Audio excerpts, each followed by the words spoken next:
सूत्र ठरलं आहे। छत्रपती संभाजीनगर महानगरपालिकेत भाजप शिवसेना युतीचं सत्तावाटप निश्चित झालं असून भाजपाकडून समीर राजूरकर यांचं नाव महापौर पदाच्या निवडणुकीसाठी निश्चित करण्यात आलं आहे। शिवसेनेकडून राजेंद्र जंजाळ यांना उपमहापौर पदासाठी संधी देण्यात आली आहे। भाजपा नेते अतुल सावे यांनी आज छत्रपती संभाजीनगरमध्ये घेतलेल्या पत्रकार परिषदेत ही माहिती दिली। मुख्यमंत्री देवेंद्र फडणवीस आणि एकनाथ शिंदे यांच्या नेतृत्वामध्ये शहराचा विकास करावा या दृष्टीनं संभाजीनगरच्या विकासासाठी आम्ही काम करत आहोत असं ते म्हणाले। धुळे महापालिकेच्या महापौरपदी भाजपच्या महादेवी परदेशी यांची तर उपमहापौरपदी ज्योत्स्ना पाटील यांची निवड झाली। जालन्याच्या पहिला महापौर होण्याचा मान भाजपच्या वंदना मगरे यांना मिळाला आहे।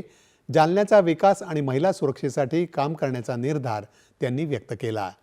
नांदेड महानगरपालिका महापौरपदासाठी भाजपच्या कविता मुळे तर उपमहापौर पदासाठी दीपक सिंग रावत यांनी अर्ज दाखल केला।